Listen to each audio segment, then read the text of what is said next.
one side. The thing is, like, so the people hearing, they're gonna hear stereo. One side will be the camera. One side will be the clean input. It was the same thing last time, right? Yeah. It should be fun. Nice.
Hi, everybody. Sorry to interrupt the festivities. I hope everybody has a drink. That's important.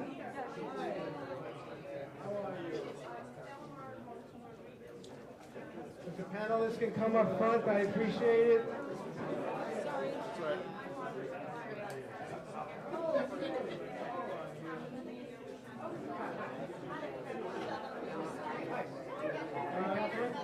I'm done. Lovely to meet you.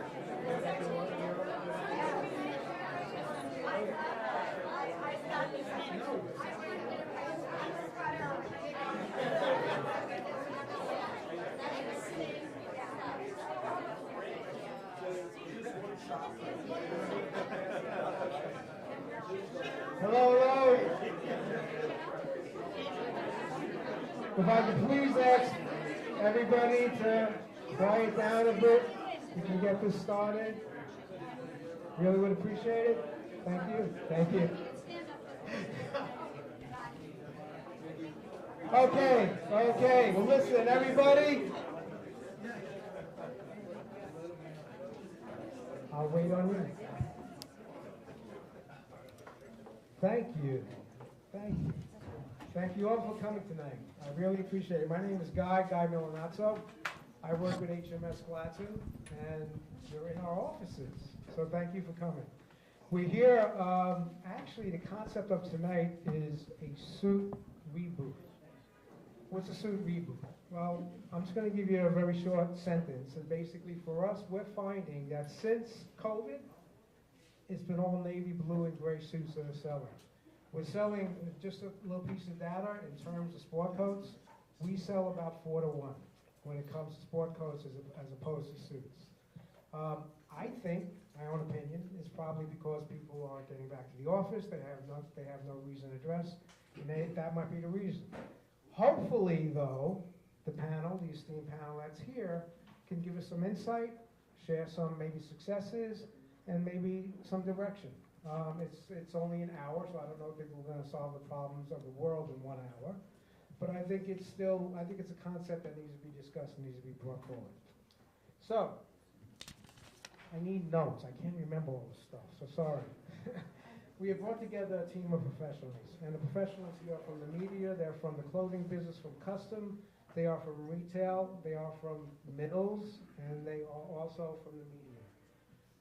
We're very fortunate to have these people here. They came from, literally, from far and wide. And I thank you all for coming. Thank you very much. We are very lucky to have Karen Alberg Grossman here. She's the editor-in-chief of MR Magazine. I think everyone knows MR. It basically is the vault of information that helps all of us. We hear about successes, we hear about failures, and we hear it from them. They're on the ground, they're at every show, and they're at every event that matters. And it's really important. We're really grateful that you're here, Karen. Thank you. Also from the media, also from the media is Carl, if I pronounce it wrong? Gear. Thank you. Thank you very much. I know your magazine, No Chasing. That I got down to the science. No Chasing is an interesting magazine. Carl is a photographer and editor-in-chief of his magazine. It's a perspective, almost clothing out of the box. It's not necessarily what I'm wearing. It's just style. It's lifestyle. I think it's very important that he's here, and thank you very much for coming. I appreciate that. We also have, let me start with some of the panel here. Now, I may not go in order or size order, so just forgive me. But I will start with Jorge here. George Sayans is from a company in Coral Gables. The company's name is Artigiano. Artigiano is a retail store that I would say probably a good portion, he'll tell you, is probably custom as well. The retail store does a lot of importing. As far as I've seen when I was at the store, it's Italian. It's they probably invite him over for dinner every Easter. He has a beautiful store and a great staff. And I think while we were kind of a little soft during COVID, maybe other people were also, this guy was rocking. He was rocking. It was just amazing. He has the best year in 2022, and before that was 2021. In any case, I thought it was important to invite him. Vaughn Granger. Vaughn Granger, this gentleman here in the flannel suit, is from South Carolina. Vaughn has a company called Granger Owens, and it's a family-owned business. The family-owned business also has, if I may, you'll explain better, satellite locations of other names called Liam John, which is his son's company, named after his grandson, I believe. And Liam John basically does custom. Vaughn carries a lot of U.S. brands, ready to wear, and things of that nature. But Vaughn, I thought was interesting because he's a little bit of an entrepreneur. When he hits an obstacle, he tries to overcome it, even though he doesn't know anything about it. He ended up joining and making at his own factories, and basically doing private label in a way that a lot of people are just starting to now. So I think it's very interesting that that's happening. We also have Xiao Yang. Xiao is out of New York. She is a custom clothier. She has a store downtown, and she caters to men, to women, and to transgender individuals. Her business, she is truly, I've been to some of her fashion shows. She's a designer. I mean, she's not just taking a block from a factory and saying, look at this. Things are very out of the box, very different, and I salute her for that. She does a very good job. Thank you for being here today. Golf clap. Okay, and now we should go to let's go around the world. Okay, we're gonna go to England. And from England, we had a late comer, and we're happy she's here. Her name is Catherine Sargent. Did I say that right? Excellent. Catherine, listen to this. You want to talk about a boys' club? Catherine, I believe, is the only woman on Savile Row doing bespoke? Just say yes. We'll take that as an affirmative, but at least one of the very few. I think that's actually amazing, because when you talk about that noble street and that street of tailoring, that is something that we all look up to. Anybody who knows clothing, they know bespoke, that's Savile Row. Thank you for being here. I'm going to go to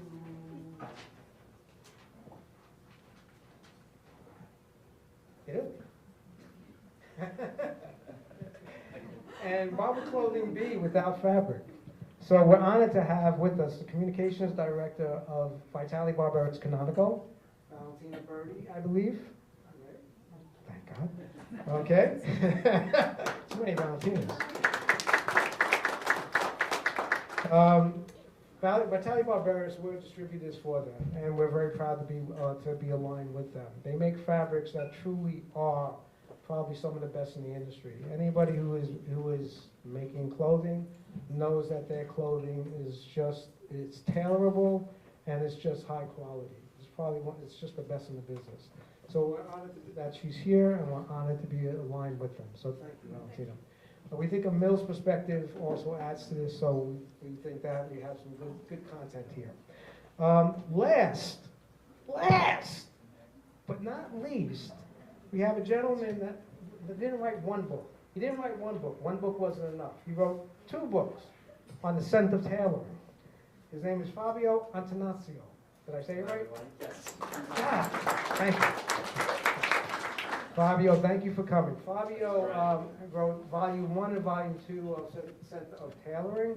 Volume 2 was powered by Vitale Barberis, so that collaboration I think is quite wonderful. He's here because he's got a unique perspective of tailoring from eyes from Italy, and also he's pretty young.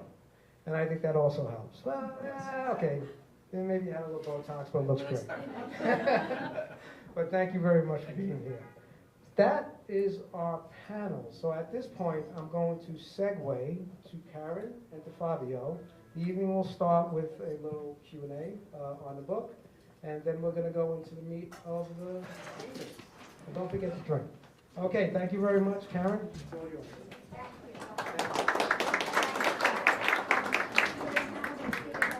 Yes.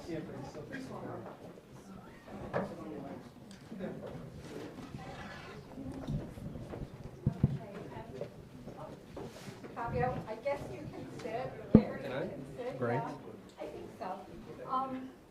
I had a chance, first of all, let me just thank Flatson and Nikki in particular, because he has done these learning seminars for longer than anyone. He so wants to promote beautiful fabrics and beautiful suitings, and he's done some wonderful, wonderful gatherings over the years. So thank you for pushing for our industry. Maybe couldn't do it without you. And thanks to Valentina for sponsoring. This is very special. Okay, so Fabio. Yes. When we spoke earlier this evening, I asked you, how does a nice law student end up writing a book on bespoke Bench-made clothing? So can you just start off with a little intro? Absolutely. I ask myself the same question all the time. Good evening, everyone, and thanks, Gladstone, for having me. I'm very, very honored to be here today. There is a drying operation at the moment going on. I hope. Okay, thank you very much. So yeah, how did I come? You were asking. Yeah, I graduated from law school, but I didn't love what I was doing. So basically, as I told you before, I decided to follow my passion for craftsmanship, and it was back in 2012 where I basically began visiting tailoring houses. Out of a passion. There was no business plan, no market research, as I would do today before launching a business. I was just moved by this deep passion. I wanted to learn more. And as I told you before, at the beginning it was not easy. I was frowned upon by the tailors. Who was this guy? 25-year-old guy, just graduated from law school, was not a journalist, not even a customer, so I was just wasting their time in their mind, you know?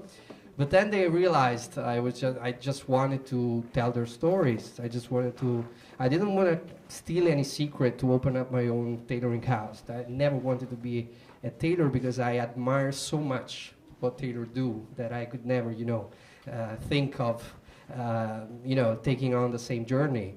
I'm a reporter inside. So that's what I did. I started visiting tailoring houses in Milan. I started from Ferdinando Caraceni, F. Caraceni, Nicoletta, the daughter. He's such a storyteller. He made me fall in love with the industry. Then I went to Liverano, to Antonio Liverano. I remember I was 25 years old. I didn't know anything about bespoke. If I see the photos from that visit, I would slap myself in the face, because from how badly I was wearing, my clothes. I was dressed. So basically, then the blog. I was fortunate enough to be the first Italian talking about tailors in Italy on a blog. Nobody back then. There were British people, which we all know. There were French people we know. Nobody cared enough to talk about Italian artisans. And so that's how it went. It became very popular, the blog, and then from blog it became social media. And then I felt the need, coming to your question, to, from digital is fantastic, but on social media, after 6 posts, what you do is forgotten, and it's even harder, to find it out, to search for it.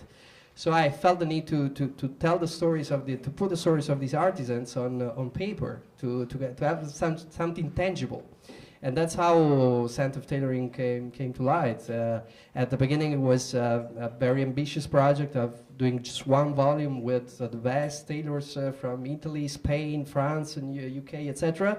But then 2020 came, and so I said, okay, I was halfway in the creation of the book, and I said, okay, let's do volume 1 with what I have. And probably that was an opportunity, because now I want to do volume 3 and volume 4, hopefully, about American tailors maybe, and that's it. That's how it went. Yeah. Hey, that sounds great. If you haven't had a chance yet to read this book, it is not only informative, but it's magical. The writing is beautiful. You're such a good storyteller. Thank you so much. You really are, Fabio. So I didn't bribe her to say so. I swear. Okay, so now how do you explain that Europeans seem so much more interested in bespoke and custom clothing than Americans? And how do you suggest we get American men to dress better? to care more? I didn't know. I'm not sure about it. I mean, all the tailors I've been here just for a couple of days, and the tailors I've met are thriving. I'm receiving a lot of orders from local customers. So to be honest, yeah, we all know what happened in the last couple of years, but what I've seen is that tailors are really having problems to evade the orders. Can I say that in English? I mean, there are orders. There are just different types of orders. When I was writing Volume 1, I visited a tailoring house in Sicily, Palermo. Okay, Mauro Crimi is a dear friend, and he's second generation. His father, Carmelo Crimi, was a tailor in the Palermo of the 50s, okay, in Sicily. And he told me, back then, my father was just a commodity. There was every man who needed to wear a suit would go to a tailor. There was no alternative. There was no ready-to-wear, no Amazon Prime sending you a ready-to-wear fused jacket the day after. So, and he told me now we're completely experiential. We need to give to our customers something else, that the suit is just the result of the experience. And I swear to God, it's as if it was made on purpose. While I was doing the interview, an American customer came to ring the bell because he was on his honeymoon with his wife, and one of the stops that he was doing in Sicily was the visit to the tailoring house, Crimi Tailoring House. You know, it's fantastic to see how tailors have transformed the way of they're offering their services. It's not only, in my opinion, anymore the suit itself, it's the experience that you get. Because at the end of the day, if you don't like, what I mean is that the target has changed. Before the target was all men. Right. Now we need to, in my opinion, my humble opinion, of course I'm not I don't own a tailoring house, but what I see is that tailoring houses will survive only if they target a high niche of people who don't need the suit to go to work, just to go to, as a uniform. That maybe we can discuss about it. But just because they feel the suit as part of an experience, they feel rewarded by buying the suit, they love the feelings that they get when they wear a suit that is made exclusively for them. Right. Not because they are obliged to do so. Right. That's what I feel. That's well said. Did you want to, Fabio, point out a few different Absolutely. details? I came all the way from Napoli to say so. Yeah, well, today, of course, I knew I only had a few minutes, so I don't want to bore anyone with technical things. And I know there are also important tailors tonight, so I hope I will not say anything wrong. But I brought 2 jackets, and one is on me, so the third is the one I'm wearing from my own wardrobe. In my opinion, sorry for being for the shoulders, in my opinion, they are representative of 3 different ways of making the same thing, which is the men's jacket. We have the first one here, which is representative of Florentine school, which is also actually the same way in Venice they do jackets. This one here is, I don't know if you can see them from the back, but it's a Neapolitan jacket. And the one I'm wearing is a Milanese jacket. Okay. Of course, there are many differences, but I would like you guys to focus on a simple feature, which are the front darts. As you can see here, the Florentine jacket has no first dart on the front. And probably you will not ever see it, but after, when we're finished, you can check it out. Basically, we have a pattern here, and we only have just one dart here, the second one, okay? Normally jackets have 2 darts on the front, okay? The Florentine construction is famous, and as I said, also in Venice, because you just have the front quarter with just 1 dart here, and the front is clean, leaving the pattern clean. You don't see the pattern that is ruined, let's say, by the dart, okay? So, yeah, distorted, exactly. You don't see visual noise, I call it. In Napoli, instead, the first quarter, of course, as I say, the differences are many, but this is one of them, just to give you an idea. In Napoli, you have 2 front quarters, the first of which is cut all the way to the bottom, okay? So you have one, and it's only the first one is cut to the bottom. So ideally, if you see a jacket that has just the front quarter cut to the bottom, either it's Neapolitan or it's by Gallo, because I discovered that today. the second one, the third and last one that I wanted to show you today is the one I'm wearing today. They didn't fit in the suitcase, otherwise I would have brought more. But you have Milanese jacket, Milanese tailoring. Milanese tailoring, you have the two front quarters, leaving the bottom clean. So you don't have only one, you don't have two, the first of which is long, you only have two, and both are short. Okay? Or now, of course, as I said, there are different, many other aspects, like the shoulder, like the way, of course, the style of the lapel, etc., the way the canvas inside, the way every tailor conceives his creations. But the funny thing is that we're always talking about the same thing, a jacket. And when I started, this is a funny story, I didn't know, as I said, anything about tailoring. And I would go to Milano, and they would tell me, this is the right way of making the jacket. The other ways are wrong. So I would write, okay, this is the right way of making a jacket. And then I would go to Napoli, and they would tell me, absolutely, this is the right way of making a jacket. Dr. Attanasio, the other ways are wrong. The other tailors in Milan, they don't know what they're doing. And then you go to Florence and you find another way. And that's probably the beauty also of Italy, if I can say so, something for my country, because that's we are a congregation of towns, basically. We never get along really well. Milanese, Neapolitans, Florence, they never get along well with each other. And that's probably because there is a lot of individualism, but probably the other side of the coin is the creativity. And that's a proof of the Italian creativity, because when I went to Spain, I've seen that everybody was agreed on the same construction of the jacket, which is the same that in UK they do, the side body. Because out of the three constructions that we've seen tonight, there is a fourth one, which is the most common one, which is the second two darts, and the second of which cut to the bottom. It's called the side body. So is that correct, Catherine? Okay, yeah. Of course, I'm talking about a normal body, because of course, if a customer has a big belly, probably the first dart cut to the bottom can be helpful. I'm asking you because you are a professional, so I'm just a commentator. I hope I'm not saying something wrong. Okay, yeah, you say so. She's saying so. So let's see. Okay, so that's it. So probably I hope you guys enjoy. There are many other aspects, but in my opinion, we're talking about a form of art. That's what I see when I see a jacket, because a product, a bespoke jacket, every result of a product made by a craftsman is an extrinsication. Can I say that? Estrinsecazione is the result of his own soul.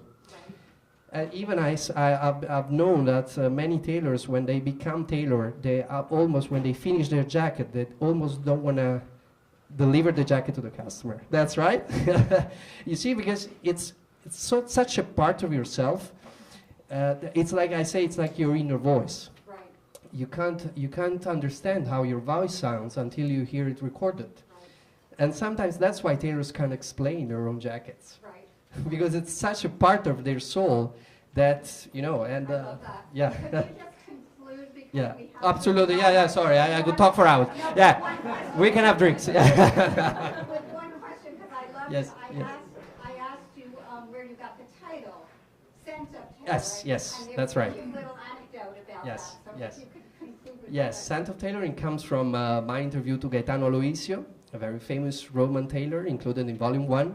During my interview, I asked Gaetano, what do you think about made-to-measure programs, technology, all brands offering made-to-measure products online, etc.? Is that a threat, in your opinion, to bespoke, to the industry? He said, no, Fabio, in my opinion, that's absolutely not a threat, because they will always miss something.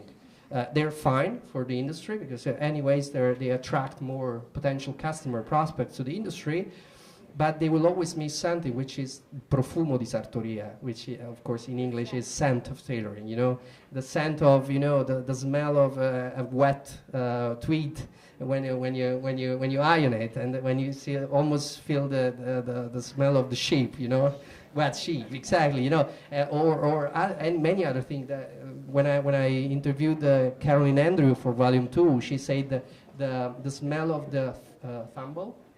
when you on your fingers after you spend the whole day, you know, sewing. Right. You have the thumb, and that's metal. You know, the metal that it leaves a special smell on your fingers. You know, so it looks like a pervert thing, but no, it's not. It's just that's how it came out. Ladies and gentlemen, when you read this book, get such a feel and understanding for what it's about. I learned so much from it. So thank you so much, Fabio. Thank you. I wish I could keep you longer, but we're going to move on to the panel in general and the main issue that we're trying to uncover here. What's selling, what's not selling, and what's needed now. So anyone who wants to start, we can go in any order. What's selling, what's not selling, and what's needed to make business better. Anyone? Vaughn, you look like you have an answer to this question. No, I don't want to follow him. I don't think I'm from the South, and that's not going to sound the same. George. I'll take it from here for a few minutes. Miami is much better than South Carolina. I think in general, retailers need to embrace what's happening in the market. I don't think the soup business is dead by any stretch of the imagination. Business for us is up. We're also in a good part of the country for that. People always ask me, who buys suits in Florida? It's 85, 90 degrees all the time. Well, everybody buys suits in Florida. There are always going to be events, weddings, funerals, work interviews, and so forth. I think that the work uniform is dead, but I think that the wealthy want to set themselves apart when they wear something. They want to wear something special, and they look different. I'm not afraid of selling sportswear. I think it's a great part of the business. I think it also elevates whoever is going to dress. When they walk in a room and they wear a shirt and a tie, they're going to look better than somebody in sportswear. But if you're at a basketball game, you might look better in sportswear than in a suit, per se. Whereas, in the 20s, if you look at old footage of Yankee Stadium, every man had a top coat, a hat, and a suit. And that's gone by the wayside, but people are still wearing suits. I think we need to embrace the technical fabrics. I think that's the future. I know that Mickey is working on cashmere stretches going into the future. I think that's where the business is going. People are wearing sport coats. Like in Naples, you wear no shoulder pad. So you wear a suit with no shoulder pad. You don't have to have a shoulder pad or a structured looking suit to be dressed. You could be very well dressed. In Europe, most people don't wear shoulder pads and they still look very elegant and dressed. And I think that's a misconception in the States. Is your best-selling suit still a single-breasted kind of traditional looking? Well, if you notice, almost everyone, with the exception of just a few people, has a double-breasted on today. Double-breasted's on fire right now. That's wonderful. But you'll still sell 4-to-1, 5-to-1 single-breasted jackets to double-breasted. It's still a little more event-driven. Oh, I want a double-breasted suit for this. But if a guy's coming in, he's probably going to buy a navy, gray, or black suit. Okay, very good answer. Anyone else have a comment on what's selling, what's not selling, what's needed? Catherine? I think people are really investing in themselves. We've all been locked up for the last couple of years, and I think we want to express our own individual personal style. And people are coming to me with hero products and hero ideas of styles. So I'm doing very traditional suits, but I'm also doing things that, like Gare and I were talking, flexible tailoring, suits that could be broken up and worn as a different outfit. But what Fabio was saying about the journey and the craft and the experience, when you're going to see a tailor, you're not just buying a product that you've seen in a magazine that's been advertised to you. You're buying into that person and their service and the experience. And I think we all need that human connection right now. And tailoring can do that, can offer it. So we need to talk more about what someone would feel on that journey. That's a very good point. Excellent point. Shab, can I call on you? Because I know you've done some outrageous creative designs. I am wearing, by the way, one of Shab's creations that I totally trusted her to say. do the shawl collar, do the wide leg. I would never have chosen, I would have chosen the most boring conservative, and I'm so I think happy you don't with give yourself enough credit, but. it. Thank you. Based on what everyone is saying, it's true. Experience and the human connection is very important right now in custom clothing. From my perspective, what we're actually doing really well as well post-pandemic, and I think what we're doing that's helping us is that we're bringing a designer touch to the experience as well. Because a lot of times before you would go to a tailor and you're like, okay, I need a business suit, or I need a wedding suit or a tuxedo. And it's very traditional, it's very classic, and there's a lot of rules, right, with custom tailoring. We break all the rules at the tailoring, and that's what we do best. And I think when people come to us, they're coming to us for that different approach to tailoring. And interesting enough, some of our most popular pieces isn't the suit. With what we do. It's actually something a little bit more related to sportswear, but it's a little bit more formal. Sportswear is kind of in the middle. We call it athleisure. We call it, the yoga suit or the workout suit, whatever. There's a lot of different names for it. But they are coming to us for like that little different in what they would normally see. And I think it's important for everybody to think a little bit outside the box. Are women more likely to go for that than men? No. No? Equal. Interesting. We serve everybody, right? We serve non-binary individuals, we serve men, we serve women. We go across the entire gender spectrum. And because it's a very individualized experience, people can come to us and they can just freely express what they want. Sometimes it's so outrageous that I can't actually make it. But we will try to kind of make it a realization for them, and I think that's part of the experience. Have you made many skirts for men? I made kilts, I made skirts, I made full-on capes, Cool. You name it. We've Interesting. done it. And I think it's very important, especially right now, to think beyond the rules is, my advice. I love it. Valentina, do you want to talk about fabric trends here and what you see going forward and what's selling now? I think that in fabric, what is very important is a matter of education. So now final customers are very knowledgeable and they want to know a lot about quality, about who is the fabric maker. So it's very important to educate our customers, but also final customers, in what kind of fabrics we produce, and also who is, in this case, Vitale Barberis Canonico. And thanks to Gladstone, we do an amazing job in training young generation of designer in knowing very well the raw material, because, of course, suits, the 70% of suits is made by fabric. And so fabric is the first raw material and has to have a lot of quality. And this is very important. So we really know and really believe in education. So this is the point and the future. A good point.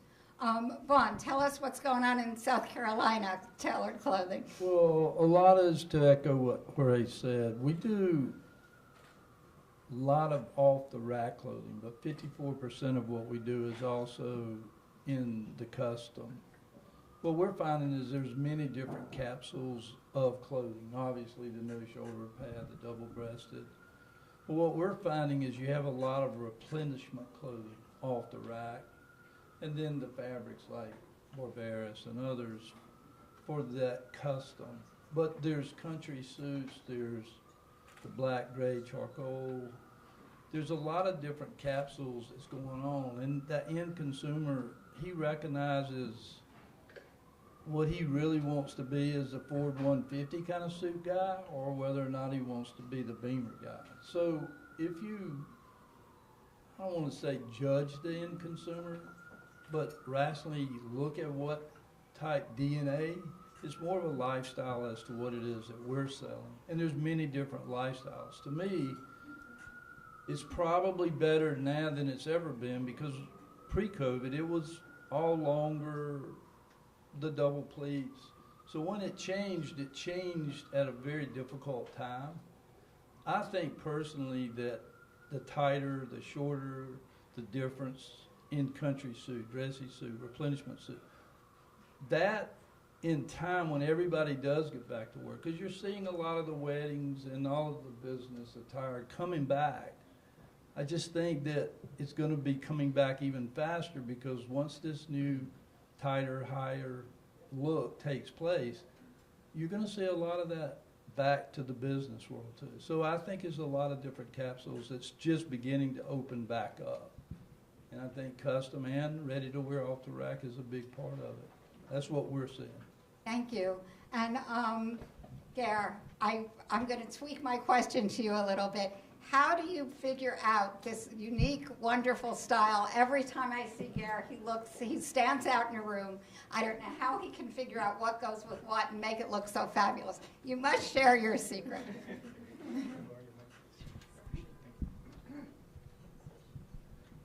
I think it starts off with just understanding self, kind of having a better understanding of yourself, what works with you. I think this is something you learn from tailors. When you go to a tailoring house, they can tell you, you may want a certain fabric, and the tailor will tell you. That's a question actually maybe we should ask the tailors, because I'm always curious to find that out myself, because the responsibility of a tailor, is it to make the customer look good, or is it to solely provide what the customer wants? It's a good question. Tailors, any answers there? Sometimes you have to tell people no.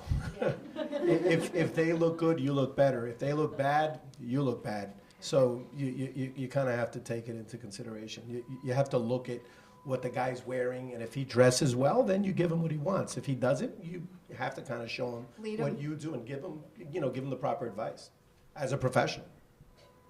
We also need to educate on cloth and what's going to last, because everyone just looks at a product they don't ever touch. And the first thing you should do when you're looking at fabric is feel it, the performance of it. Like, that's the ingredients that we're making our garments with. And as a tailor, I get so much joy from recommending certain fabrics for certain styles. And that's where you come for that advice. And if someone has a suit or a garment that you make and it lasts them years and years, it's not that they're going to be like, you're never going to come back to you. They're going to trust you even more for better advice next time. And, with the sustainability issue, it's really important to give people really great advice on that. Thank you. I almost can't even talk about myself. There's too much wealth of knowledge here that what they're saying to me is like so much. But can one just take disparate pieces that were not designed together? And I mean, I have no sense of how to do that, so I'm in awe when people can do that. And should we teach customers how to do definitely, that? I think Catherine just said it earlier. What's very important is obviously once you know what's good for you, that's the starting point. Right. Then it's very easy, because if you have a closet full of things that are good for you, it's very easy to just go in there and grab pieces. And I think the tailors will probably, they put pieces together for that purpose. If it's a good quality piece, then it's pretty easy to match it with something else. And it becomes your style. Once you have a certain style, then it's very easy to mix and match pieces. That's not even an issue. Okay, I think somehow we should teach guys how to do that. And the other thing that I'm wondering is anyone selling the very oversized, voluminous clothing that I'm seeing in the magazines and on the runways, where the pants are way below the shoes and everything is so huge? Yes, are we selling that? I'm selling a lot of that. A lot of that. And Florence in the audience is actually wearing one that we made. On her, anything is going to look gorgeous. That looks fabulous. We call it strategically oversized. You don't want it to look like it's way too big on you, but you want it to look just perfectly oversized. Perfectly oversized, okay. No, Yes, Garrett. I think what you're doing, I apologize, I don't remember the name. Shat. What you're doing is beautiful. Thank you. Because what you're able to do is what I think there's a disparity between the tailors, we were talking about this earlier, between the tailors and the fashion houses. It seems like the fashion houses, they understand how to push the envelope, and that's their job. That's all they do. They have the budget to do that. So they're willing to do that, and the masses can follow. Then you have a tailor whose responsibility is to make sure that their customer looks great. But there's almost a separation, because if those two aren't talking, how do we understand, how do we get to see a product like this done well, as opposed to done by a fashion house that's not going to give you a quality garment? I don't know if that's a question. I don't know if that was a question or a comment, but. I think it's more finding out, how do you communicate, because what it seems is almost as if tailors are speaking, they're preaching to the choir almost. Because you're speaking to a customer that already knows and understands, you see? So how do you communicate that to somebody who isn't wearing a suit at all? How do you bring them into this world of bespoke, or into custom, into suiting, period? How do you bring them into the world? That is a good question that I'd love for everyone to comment on. Fabio, do you want to have a comment on it? I didn't mean to ignore you. Well, I totally agree with what Gare said. Masha is halfway through the bespoke, old world industry and the fashion houses. She's doing something disruptive. So I really think she's doing a great job, and congratulations on that. Regarding the question, how do we bring more people to the industry? I don't really know whether we need to bring more people to the industry, because at the end of the day, bespoke tailoring, do we want to sell a Ferrari to everyone? I'll say something unpopular. I Yes. understand that. Yeah, I know. If you ask Ferrari, they would like to have the same number of customers and sell them, just to them, the highest number of cars. That's it.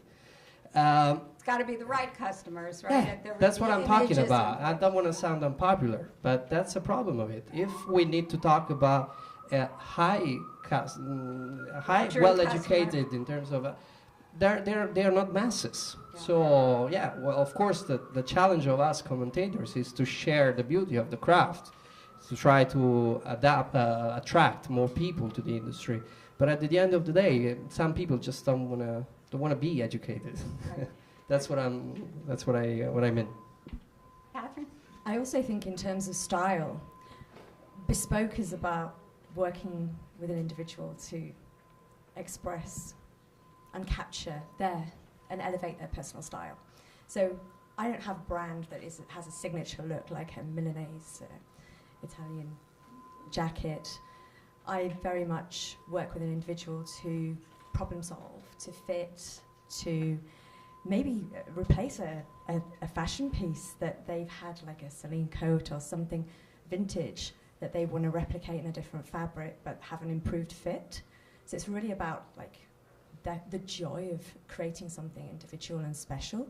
So it's when you go to a tailor, like if you have a blank canvas, anything is possible. So you can really, really collaborate. So I know a lot of fashion brands have strong signature looks, made-to-measure tailoring. They work off blocks. It's a very defined style, but you can still have the joy of picking a fabric, picking a design, having something made to fit you. And I think that is so popular right now. So the ready-to-wear market is a tougher market, Yeah.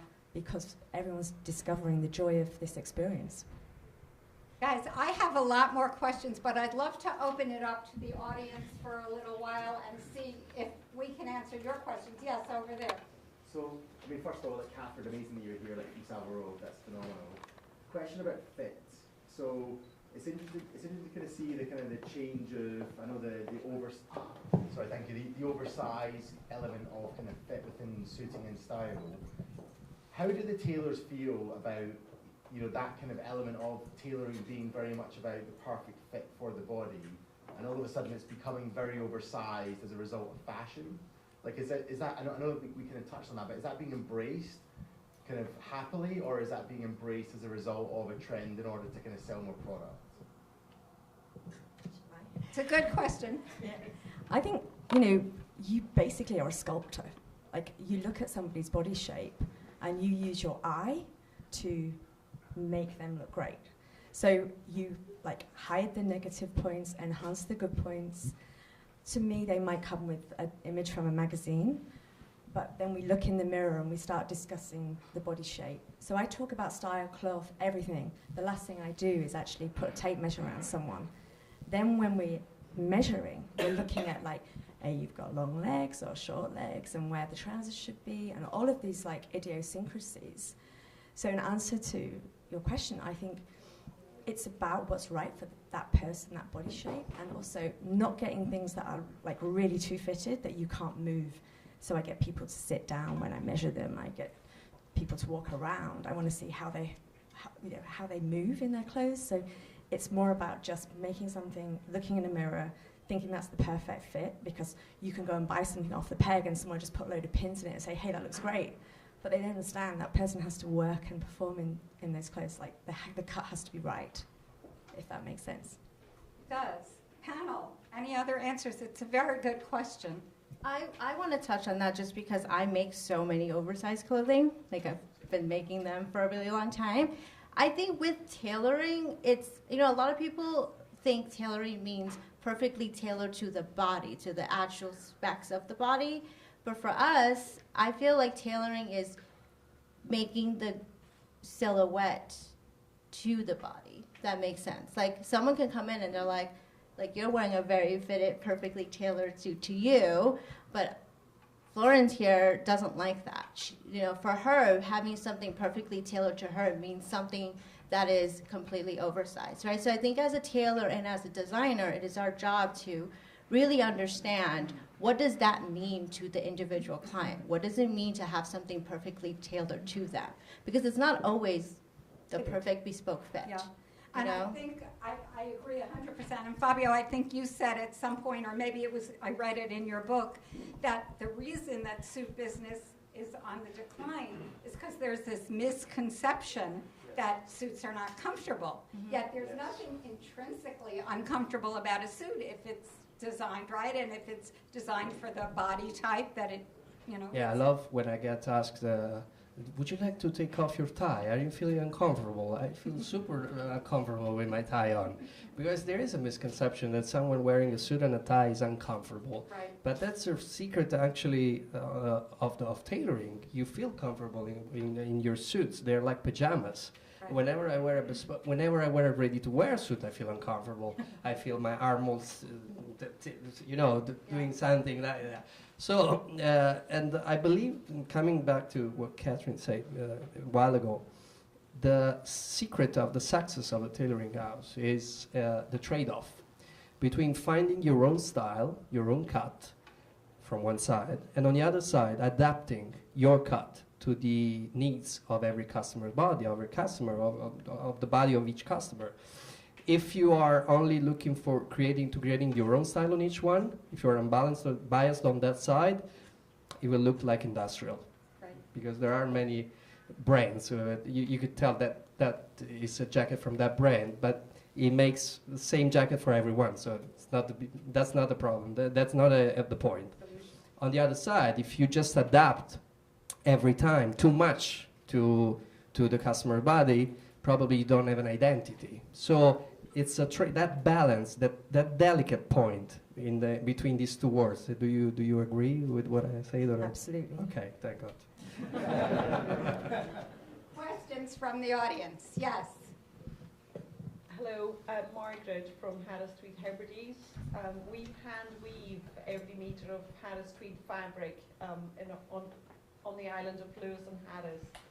And I just wanted to ask the panel how best we can support, as a mill, how best we can support tailors and retailers to inform customers and ensure their customers are choosing fabrics that have real sustainability and real authenticity behind them.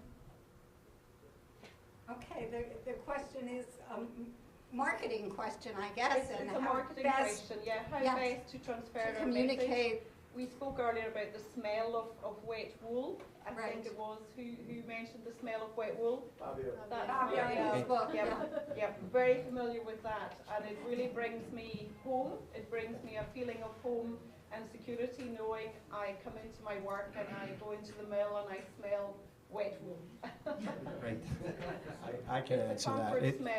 It really saddens me that my retail store is in Florida because I can't really sell any of it, any of the heavier fabrics. once in a while somebody walks in and says, we're going to Europe in the winter, or I'm going to be in Chicago and I want to make a heavier fabric, a Harris tweed, anything in flannel. Very difficult for us. I can't even do it. It's horrible. Well, this is a great temperature for wearing Harris tweed. So, Yes, right now. for sure, yeah. Can I Yes. just say something? Yeah. I think that it's a question of storytelling. And to me, that's the most important thing that I've come across in terms of suiting, menswear, all of that. It's how you tell a story, whether it's the tailor, how they communicate, but it's about the story they're telling. I think that if a person, the connection, what makes it special is the scent, exactly, the scent of tailoring. It's knowing that it's some older lady who sold, a grandmother that sewed the buttons on a shirt, and every time you wear that shirt, there's a connection. There's something there. So it goes back to that. It's how you tell the story. I think that the original stories are always the best stories. Heritage brands have great stories. The problem is that you can't tell that story the same way you did 100 years ago. It's how you communicate that story to a new audience. That's the key right there. It's how you tell that story, because when you look at it, a suit is a suit. Of course, some people make better suits. But ultimately, it's a suit. So what makes a person say, I want to go to this suit, towards this suit, this brand, this product, this tailor, as opposed to another one? It's that story that's being told. And I think that that's the key. It's telling that story and finding a way to tell that story in a way that people are going to buy into it, because that, especially the American market. Because I think with Fabio, one of the things while I was listening to him, I think that when you grew up around tailors, when you grew up around that, it's just a natural instinct.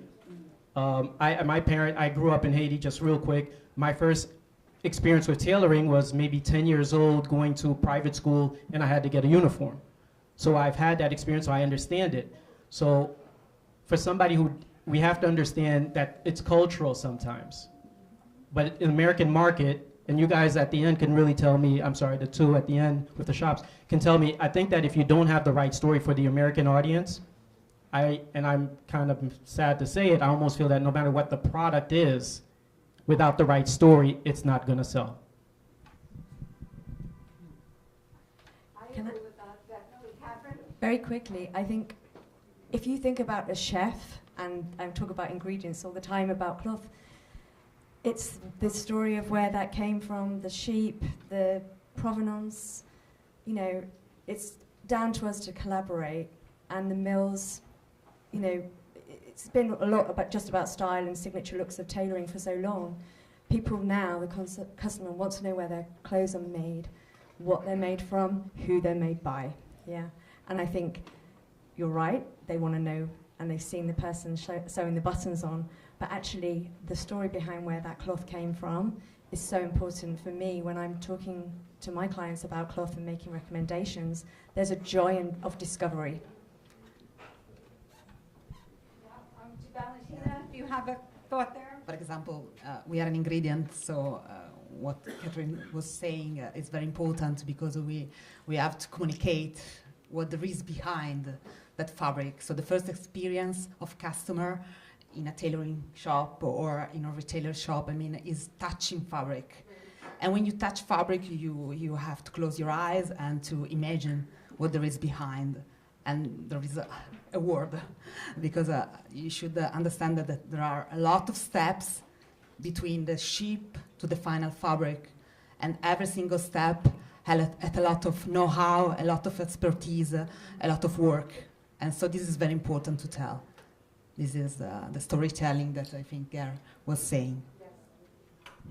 Yes. Now, do you find the consumer, the typical guy who comes into your store, this is for Vaughn and George, do they ask about fabric? Do they say, I want to, well, you don't want wool where you are, but are they knowledgeable? Are they interested? Or they just want a suit?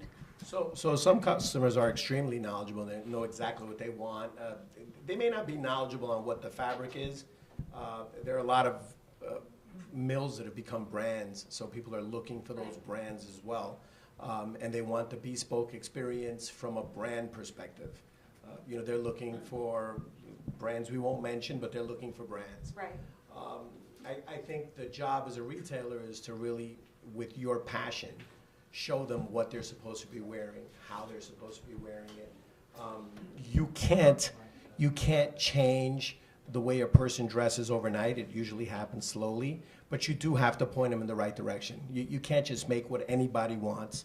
It has to have your identity, your DNA.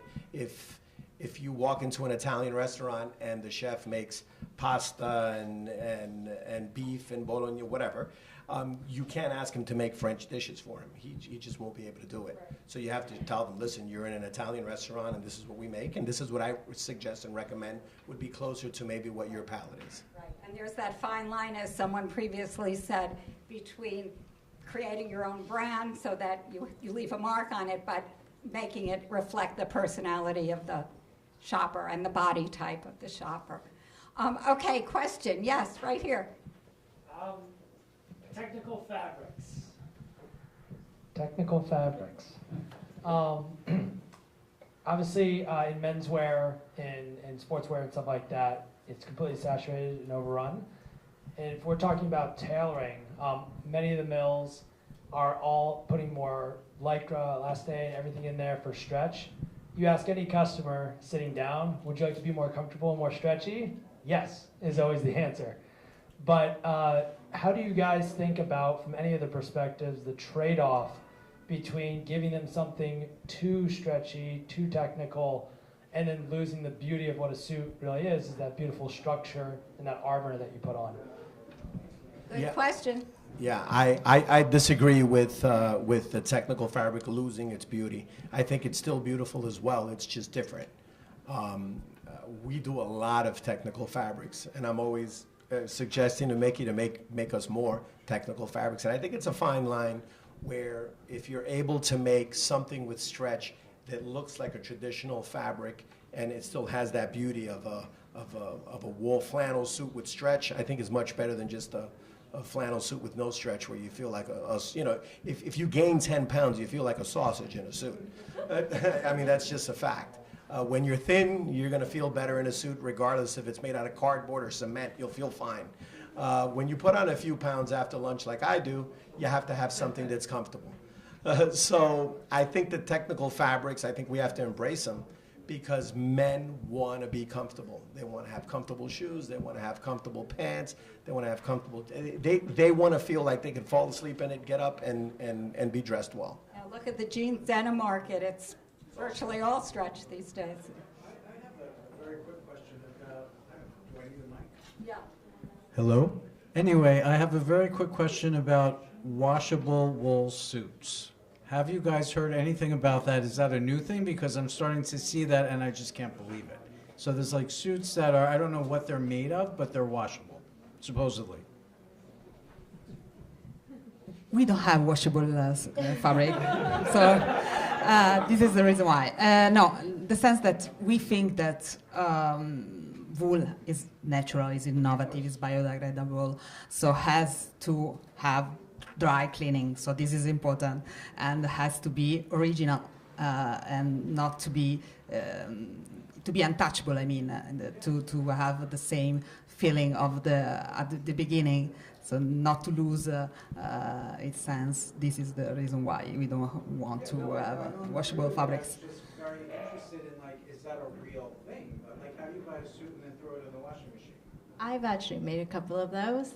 See, I'm always breaking rules. Like, I've been breaking rules since, we actually have made washable wool suits. I think the key is how you make them. So you can't get a washable wool suit if you expect it to be like super structured and like give you the armor feel. Like, you're not gonna have that. And that's the I guess you could say trade-off. But we've used it to make more casual suits or like our athleisure suits, right? So I think fashion, comfort, and tailoring are all coming to heads right now. And with the consumer, but also in fashion, the trend right now is comfort. Like, you want to be comfortable, but you also want to look stylish and fashionable. So how do you do that? And the washable wool actually we're able to create a product that still gives you the look of a suit, the comfort of pajamas, right? And the ease of just washing it. So it's really about, I don't know, like how you approach things. And if you just think a little bit outside of the box, I think you would like it, actually. I have one. I wear it all the time. You know, there's no interior construction whatsoever. There's no canvassing. There's no shoulder pads, nothing. But it still looks like a suit jacket. And a lot of my clients who travel, who are, running their own business, they travel a lot, they don't want to put on a traditional suit, but they also don't want to wear sweatpants. So that's a great in-between. Nikki, what are your thoughts on the washable wool? I'm just curious. Washable wool. Actually, as far as washable wool, I don't have any familiarity with the end result. It seems like a little bit of a contradiction to take something that is structured with all the innards and that kind of thing and wash it. But I'm not really qualified to comment on it. I wish I knew more about it. Yes. I don't. Suits aren't meant to be washed. Sorry. It's a rule. It's they're natural fibers. They're made with lots of components. I get it. Like maybe like a pajama suit, something could be washed, but wool doesn't need washing. It doesn't need dry cleaning. It's a natural fiber. A little bit of steam and refresh cleans it naturally. Like I think people think chemicals clean. It's not a shirt. It's not underwear. Like you should have enough garments that you can sensibly rotate them, so you're not wearing the same thing every day, and let the air and a bit of steam and a bit of pressing do the job. If I may add something, I never took any suit to a dry cleaner, also because there are very few dry cleaners who are able to actually press a suit. And it actually happened to me only once, and they pressed my lapel, and I was reporting them to local police officer. So, just to give you, after that, never again. Coming to the gentleman question about stretch and technical fabrics, I'm not totally against them, but I would hate to wear a stretch fabric for a suit, but I'm not against outerwear technical fabrics, like thin down, like a beautiful oyster overcoat with thin down inside, gives you that extra warmth. That would be great, because sometimes that extra warmth that you can get with a sport garment, you can get it with technical suits, but not with stretch. Stretch, that's not my liking, but that's me, of course. Okay, thank you. I think we have to kind of wind down, but let me take two more questions from the audience. From anyone? Anyone have one? Yes, over here. Hi, just wondering, what's the ratio of people that come in and say they have like a perfect vision of what they want, and you deal with them multiple occasions, compared to people that come in and they have like their complete like open palette? They have no idea what they want, they're just going in blind. That's my first part. Second part is, what would you say is like the absolutely most detrimental trend in tailoring now? Okay, good question. Ratio of people who know what they want to those who don't have a clue for the retailers here? It's like 50-50. Yeah. People usually come to you because they want you to help them, but a lot of people come in with pictures and that lime green jacket that they just have to have on their wedding day that you talk them out of, and you sell them a black tuxedo. Right. And what was the second part? Sorry, I'm like... About the most detrimental trend in tailoring now. The most detrimental trend. What we see is people want a full bespoke handmade suit in 2 days. Like a pizzeria. I love it. Any, Vaughn is... No, I think it's 50-50 as well. Yeah. I quite often get new customers who've had the experience of tailoring from other tailors. So maybe made to measure, maybe different tailors they've tried out. I'm less found. People find me maybe after they've tried a larger house. And I do work with them and listen to them and try and problem solve. So I try and It sounds like you're part shrink and part. Yeah, and I'm fascinated by people. They like drive my energy and my creativity. That's wonderful. So I love the fact that everyone's so different. I love the fact that we are expressing, we're not all dressing the same. You know, we've got things that we want to have in our wardrobes for years to come. Let them out, take them in as our landscape changes. But you know, I think that's for me. People might already have tried things out, and then they'll go, "What would you do differently?" Like, you can go to every tailor in Italy, Paris, America, London. It's like going to a different hairdresser. We've all got a different eye, and we interpret it differently. So I think sometimes they come and they have an idea. Sometimes they come and they don't. But most of them have like 3/4 of the idea, and then I just bring my magic, hopefully, to what they're after. I don't know about detrimental trends. All I can see is really joyous, celebratory things about getting dressed up again. In COVID, there was so much negative press about the death of the suit, and I was reading these articles thinking, oh my God, I'm finished. So that is so rubbish. We're expressing ourselves differently. We're showing visually on Instagram and expressing ourselves differently. Visually, the impact of our work is bringing more clients. And the younger generations want to have this. They don't want to just buy a brand. They want to have this. I totally agree. Yeah. And I think there's a new way of dressing that we have not marketed well that includes a tailored piece somewhere along the line, but then mixes it up. And I keep going back to Gare because he does that so well. And I don't know, and I'm turning to you as a final question, how do we get that message across? How do we let people know that you don't have to wear a traditional suit the way your father did and your grandfather did?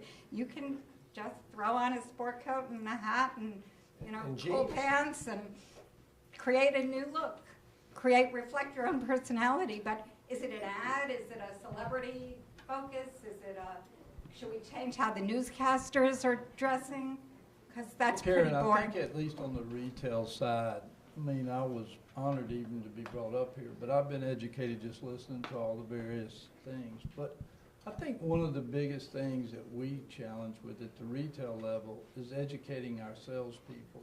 Then, in return, whether it's about the fabric or the fit or the individuality or their own brand, the challenge is to educate them in order for them to educate the end consumer. And we meet every day on these topics. And I think that the young people are now beginning to gravitate to the individuality of their dress. And I think if you follow that rail, I think that younger generation is going to be the key, because I don't think that a lot of the young people today necessarily want to dress like their father or their grandfather, but they do have that individual look. So to me, it's the communication factor. I think everybody was talking about the love and the passion, and everybody obviously here is for the same reason. But I think the communication is the big deal, at least at our level. I think that's, and I haven't run across an educated salesperson in years. I can't remember. You're an exception, but I'm talking in a typical store. They don't know it. They take your money. This is what they do. They certainly don't direct. They're order takers, not salespeople. Exactly. Any other thoughts on marketing, on how to get the message across? Gare, can I bother you again for this? Of course. For me, it always goes back to the story. I think it's the story, and also, for example, Fabio's book is something, it's one of those tools. I think when there's a union between, for example, the mill and the storyteller, that's going to help spread the message, because once again, it goes to a different audience. I think that's key. I think with the stores, the shops, I think it's important for them to, it's almost this combination. It has to be a combination. For example, if the tailors, because they're so focused on creating a beautiful product, they have to find somebody who wears these other garments that they can create also. So there's a union. And I think it's when you create that union, you're bringing in two worlds. And I think that's kind of what social media is about. The whole focus of social media, the power of social media, is not when you post something, but when somebody else posts for you. And I think that's kind of the story that we're telling. It's not, we don't need to always tell the story. We need to work. Let somebody else tell the story for us. And I think that's where it starts. And the last point I wanted to make was, I think it's interesting because I think the younger kids they don't want to dress like their parents. You know, they want to rebel, they want to do something else. But when you plant the seeds, they always come back to it later. I found a photo of my father, and he had a hat on, and I never saw him wear a hat. So it was those little things that you're like, oh, wait a minute, this is... So they're stories, they come back. What you planted comes back. I think it's definitely starting that foundation, creating those things, but showing different areas. It's the Fabios. The person who wants to get into classic menswear, this is the guy they need to watch. You know, and if somebody's Thank you know, and that's real. And 200 somebody who's euros, he asked me to say this. If somebody wants to play with things, then maybe they're more geared towards me. But I think it's always that union. It's being able to match up with somebody and not be in your own world. If you're able to mix the worlds together, I think the story is told a lot easier. That's very well said. Thank you. I think, Fabio, you're going to be somewhere signing books if anyone wants to, in the corner room there. Is that correct? And I hate to end it, but I think I was supposed to end it about 15, 20 minutes ago. So thank you. The panel is here for another few minutes, so if you have any urgent questions, they're happy to answer. And if not, thank you all for being here. I think we... Thank you.